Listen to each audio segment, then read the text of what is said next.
Hello and welcome to the cancer series exclusively on Sakshi Life. ఇవాళ surgical robotic surgical oncologist doctor Chinababu Sunkavalli గారితో ఈ next episode మనం కొనసాగిస్తున్నాం. ఇవాళ మనం మెంటల్ హెల్త్ని ఎలా మేనేజ్ చేయాలంటే క్యాన్సర్ లాంటి ఒక జబ్బు వచ్చినప్పుడు ట్రీట్మెంట్ తీసుకుంటే వాళ్ళు పూర్తిగా నిర్వీర్యం అయిపోతారు, వాళ్ళకి హోప్ పోతుంది. అలాగే చుట్టూ ఉండే వాళ్ళకి కూడా చాలా ట్రామాటిక్ ఇది. సో ఈ అంశం గురించి మాట్లాడదాం. సార్ నమస్కారం సార్. నమస్తే. విత్ యువర్ అమేజింగ్ సర్వీస్ మీరు ఎన్నో అవార్డులు అందుకున్నారు అండ్ ప్రపంచ ప్రఖ్యాతిగాంచిన సర్జన్ యువర్ ఆంకాలజీలో మీరు స్పెషలైజ్ చేశారు. So what are some of the typical mental health symptoms you see sir? క్యాన్సర్తో పోరాటం అంటే ఇంకా అయిపోయింది అనుకుంటారు చాలామంది. ఐ థింక్ మీరు చాలా ఇంపార్టెంట్ టాపిక్ రైజ్ చేస్తారండి. మెంటల్ హెల్త్ అనేది not just for the patient, it's for family also. Care givers, support groups, family అందరికి కూడా ఇట్స్ ఎ షాక్. చాలాసార్లు నా దగ్గర పేషెంట్ లోపలికి వచ్చినప్పుడు పేషెంట్ యొక్క అటెండర్స్ ఏమంటారంటే, ఆయన జబ్బు ఏంటో తెలియదు, చెప్పొద్దు అని చెప్పి వెనకాల గొసగొసలాడి చెప్తూ ఉంటారు. డోంట్ డిస్క్లోజ్ అంటే వాళ్ళు ఏమనుకుంటారంటే as if we are giving them a death sentence. ఆ ఫియర్తో వస్తారు, భయం. అన్నిటికన్నా ముఖ్యంగా క్యాన్సర్లో ఏంటంటే నంబర్ 1 మెంటల్ హెల్త్ ఇష్యూస్ ఏంటంటే ఫియర్.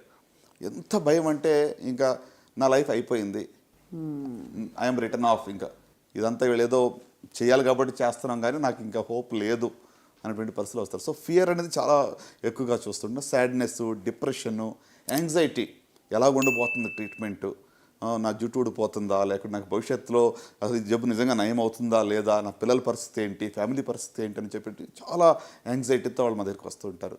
సో అంత మాత్రం కాదు, సాడ్నెస్ ఉంటుంది. చాలామంది షాక్కి వెళ్తారు సడన్గా, అసలు అంటే డినయల్కి వెళ్ళే వాళ్ళు కూడా చాలామంది నేను చూస్తాను.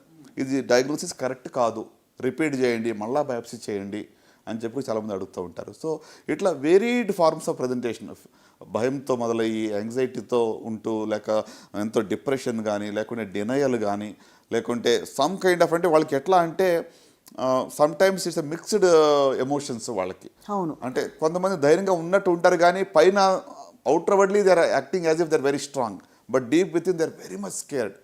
సో అంటే ఒక అన్నోన్ ఫ్యూచర్, మనకు తెలియనటువంటి భవిష్యత్తు గురించి వాళ్ళు చాలా స్ట్రెస్కి లోనవుతూ ఉంటారు. సో ఇవి అంటే నిజంగా చెప్పాలంటే ఈ ఇష్యూస్ని పబ్లిక్గా మాట్లాడుకోవడం కూడా చాలా తక్కువ. Correct sir. People go through it, అందరూ దీన్ని అనుభవిస్తారు కానీ చెప్పుకోలేరు.